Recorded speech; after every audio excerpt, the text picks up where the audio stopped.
Nahazo médaille d'or ny judoka Randrianaivo Hajaina, namiratra ary nahazo médaille volamena ny judoka malagasy Randrianaivo Hajaina nandritra ny Open de Pretoria 2024 ho an'ny latsaky ny 50 kilao. Nandresy any Branwil judoka avy ao Afrika Atsimo izy tamin'ny lalao famaranana. Marina Fahasaiky namiratra avokoa ny judoka malagasy nandritra ny ity Open de Pretoria natao tatsy Afrika Atsimo ity. Maro moa ny zavatra izay ho resadresantsika sy ho lazalazentsika ato anatin'ity video ity, fa mialohan'ny hidirantsika amin'izany filazana ny zavamisy izany dia mbola toy ny mazatra antsika foana abonné ny chaîne antsika ary asio j'aime ny video, indrindra aza adinona foana ny mametraka ny commentaire. Ndeha aloha hidirantsika vetivety izany fanaovana abonnement izany, mialohan'ny hirsoantsika amin'ny resaka izay ataontsika. Ndao ary tompoko lahy, ndao ary tompoko vavy, abonné ho ary ny chaîne antsika.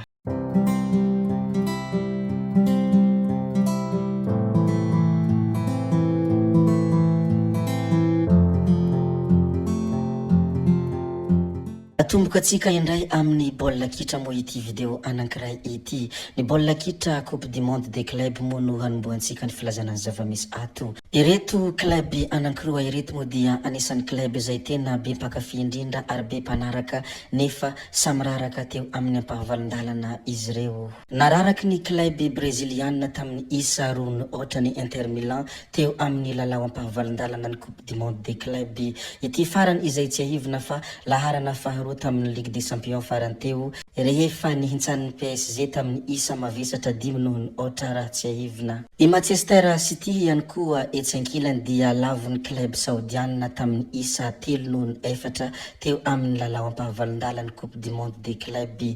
Niady ny lalao teo amin'ny reto club ireto saingy resy anatin'ny fanalavam-potoana izy ireo. Tsetsatsiavitra moa iny sady anisan'ny tsara ho fantatra ho an'ireo izay mpakafy baolina kitra koa izany indrindra no antony izarako kely iny aminareo rehetra. Mbola miresaka mikasika ny baolina kitra hatrany moa isika amin'ny ity manaraka ity, fa izy ity moa dia resaka baolina kitra malagasy.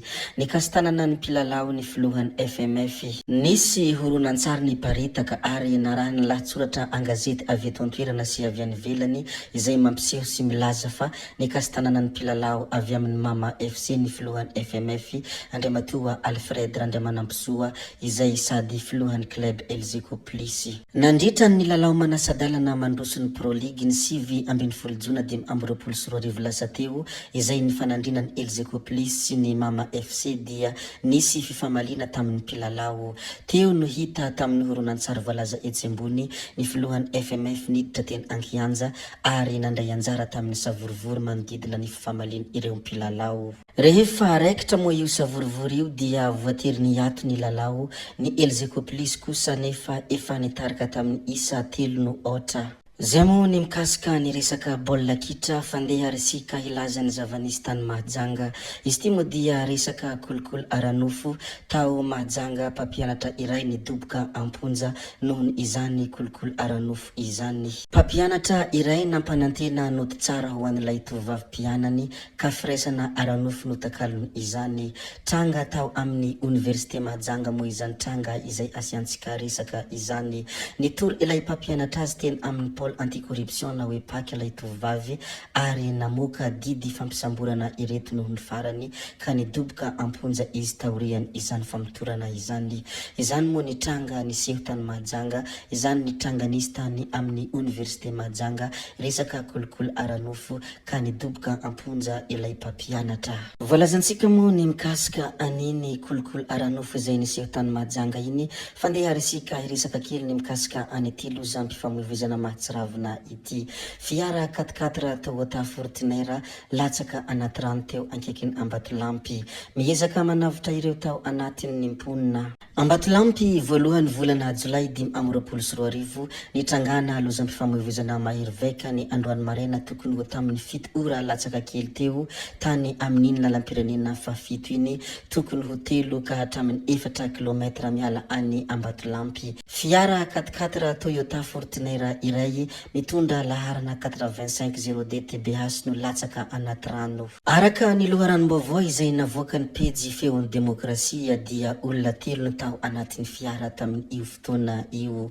Tsy nitazam-potsiny ny mponina manodidina sy ireo olona sendra nandalo fa nanome tanana nanavitra ireo tao anatin'ny fiara. Fantatra fa ny mpamily dia efa tafavoaka sady voavonjy avy hatrany fa ireo olona roa ambiny kosa mbola tao anatin'ny fiara tamin'ny fotoana fakana sary sy ny fiezahana hanavitra. Tsy mbola fantatra mazava ny mombamomba azy ireo amin'izao fotoana izao saingy miantso sy mangataka fanampina avy amin'ny fianakaviana sy ny olompantatra ny tompon'andraikitra amin'ny alalan'ny ity antso ity. Antso ho anahavan'ny olona mahafantatra ireo olona mety ho tao anatin'ny fiara Toyota Fortuner izay mitondra laharana 85 DTBH. Ekena sady tsy azo lavina fa nitrangana lozan'ny famoivoizana dia tsy fanahinina fa accident no filazana azy. Fa na dia eo aza izany zava-drehetra izany izay ato anatin'ny tesaina ity dia manentana ny mpitondra fiara rehetra izay mba hitandrina fatratra indrindra amin'ny lalam-pirenena sy amin'ny fotoana be orana na rano mameno ny arabe. Zavatra kely ihany no diso dia fahavoazana lehibe no mety hitranga, koa dia manentana isika rehetra mpitondra fiara izay mba hitandrina ary mba handeha moramora ihany koa. Rehefa avy nizara ny mikasika nitrangana lozam-pifamoivoizana iny mo isika dia andeha ary isika ilaza kely ny mikasika any Cité Randrianasoloniako sy ny Fidèle Razara-Pierre. Naneho ny heviny izany hoe naneho hevitra mikasika anireto olona roa ireto mo i Andriamatoa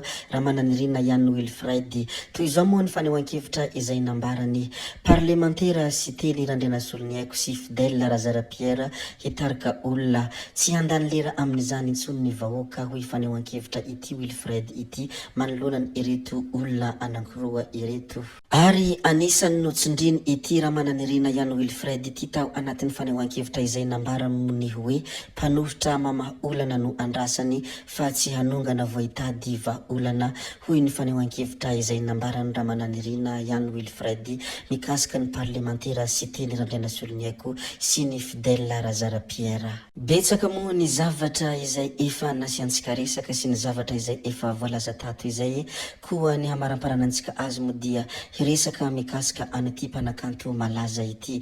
Izy ity mo dia anisan'ny mpanakanto nalaza fahiny ary mbola mitana ny lazany mandraka ankehitriny. Tsy mety le filaza mo ity mpanakanto ity. Raha sy manana mo anaran'ity mpanakanto ity, raha olona mbola mpankafy any mozika malagasy sy ny kolotsaina malagasy mo dia tsy misy tsy mahafantatra an'ity zoky ity. Ireto sary zareko aminareo reto mo dia ny sary nandritra ny fampisehoana izay nataony voatselatsela, koa mahafinaritra mo ireto sary reto ka izany indrindra no antony izarako izany aminareo rehetra ato. Ho an'izay mpankafy azy sy ny mpankafy ny hirany mo dia manasa anareo rehetra mba hametraka ao anatin'ny komantera ny lohatenin'ny hirany izay tena tianao indrindra.